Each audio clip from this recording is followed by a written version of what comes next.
بسم اللہ الرحمن الرحیم۔ السلام علیکم، میں آپ کا میزبان سمیع ابراہیم اور آپ ہمارا سوشل میڈیا دیکھ رہے ہیں۔ آج 31 مئی ہے، اتوار کا دن، اور اسلام آباد میں صبح کا وقت ہے۔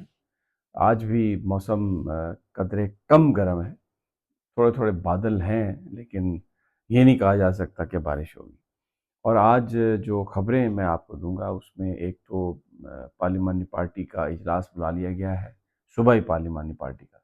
سہیل افریدی نے، بڑا امپورٹنٹ ہے، وزیر اعلیٰ ہاؤس پشاور میں آج ہوگا۔ ایک بڑا سوال ہے کہ کتنے اراکین باغی ہیں اور کیا وہ آج کے اجلاس میں آئیں گے یا نہیں آئیں گے، اس کی آپ کو تفصیل دیتے ہیں۔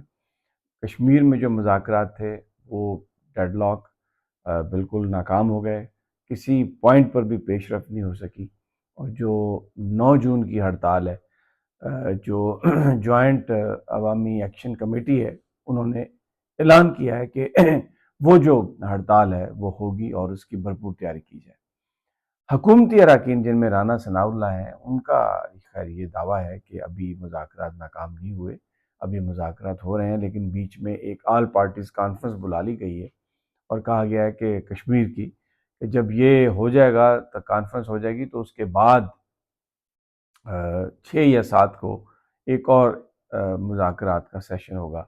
تو جوائنٹ ایکشن کمیٹی نے بھی یہ کہا ہے کہ وہ اگرچہ مذاکرات ناکام ہو گئے، لیکن وہ ابھی بھی بالکل کھلے دل سے اگر کوئی آگے حکومت بات کرے گی تو ہم اس پر بات کرنے کے لیے تیار ہیں۔ ایک اور جو بڑی امپورٹنٹ ابھی تفصیلات سامنے آئی ہیں کہ ایران کے وہ کون سے نکات ہیں جن پر امریکہ جن پر بات کرنے کے لیے تیار نہیں ہے، یا ان کو ماننے سے ابھی لے تو لال سے کام لے رہا ہے۔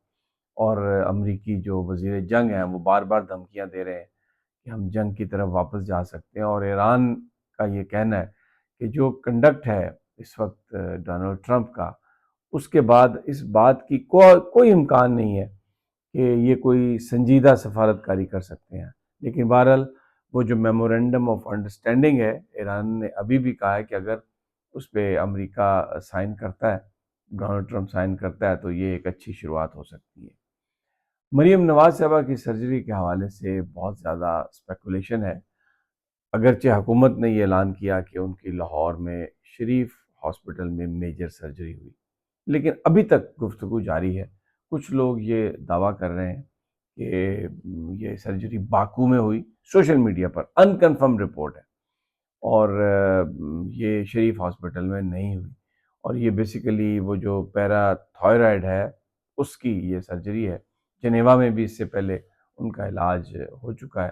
اور مریم نواز صاحبہ کی جو والدہ تھیں ان کو بھی تھائرائڈ کی بھی تکلیف تھی، لیکن بعد میں انفارچونیٹلی وہ کینسر میں بدلی، گلے کے کینسر میں، اور ان کا انتقال اسی بیماری کی وجہ سے ہوا۔ تو اس لیے مریم بہت کوشش ہیں، ہونا بھی چاہیے۔ اگر فیملی میں اس طرح کی ایک چیز ہوئی ہو تو اس پر بالکل کوششلی دیکھنا چاہیے۔ لیکن سوال یہ ہے، ابھی بھی یہ سوال ہے کہ کیا یہ باکو میں سرجری ہوئی جس طرح کہا گیا، یہ یعنی اسپیکولیشن کی جا رہی ہے میڈیا پر، سوشل میڈیا پر، یا یہ پاکستان میں ہوئی۔ ویسے پاکستان میں اس سرجری کی جو ہے وہ سہولت بہت سارے ہاسپٹلز میں موجود ہے۔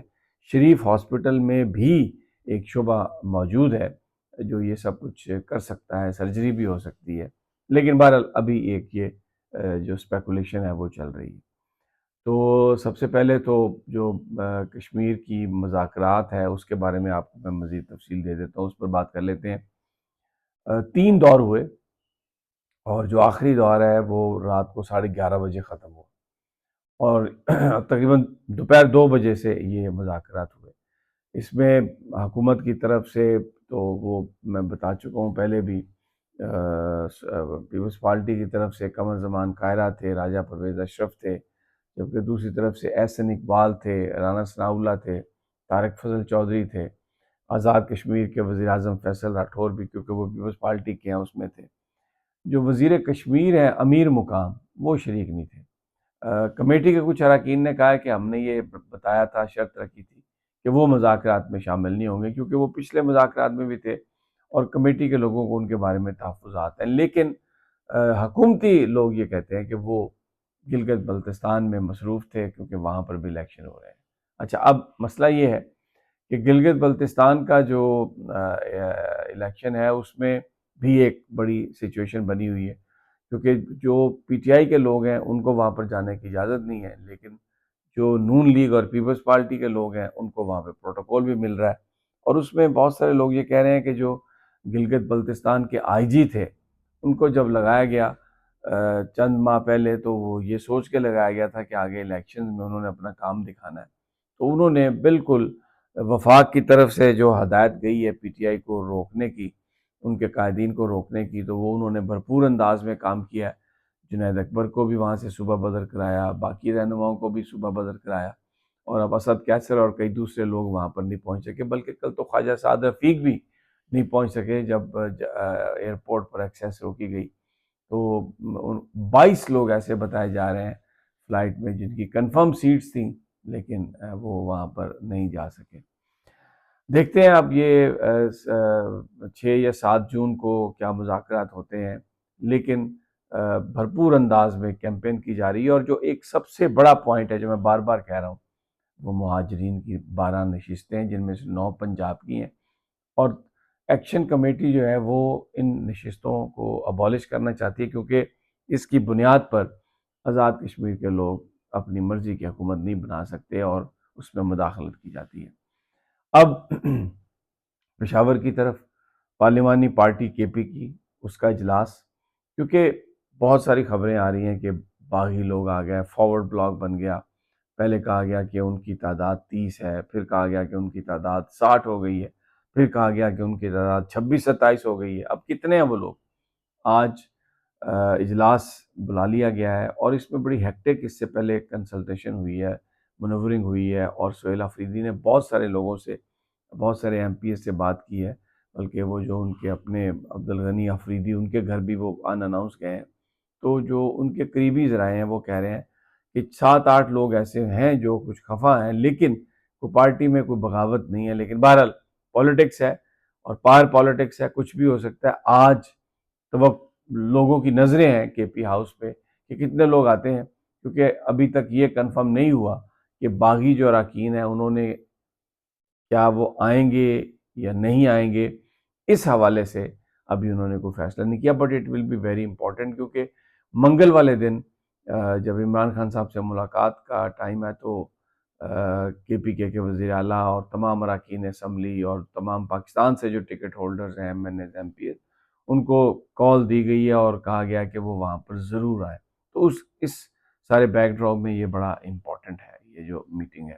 اچھا، اب میں آپ کو بتاتا ہوں وہ امپورٹنٹ نکات جن کی بنیاد پر ایران اور امریکہ کے بیچ ڈیل پھنسی ہوئی ہے۔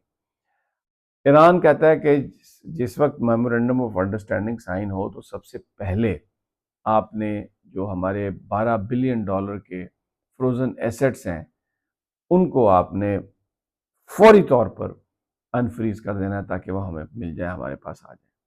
اور دوسری ڈیمانڈ یہ ہے کہ جو تیل ایران کے اوپر جو سینکشنز ہیں وہ جو باقی سینکشنز بھلے برقرار رکھیں، لیکن ایران کو اس بات کی اجازت ہونی چاہیے کہ وہ پابندیوں کے بغیر عالمی مارکیٹ میں تیل اپنا بیچ سکے۔ اور ایک جو تیسری امپورٹنٹ شرط ہے وہ یہ ہے کہ کمپنسیشن جو تباہی ہوئی ہے ایران کی، اس کی کمپنسیشن۔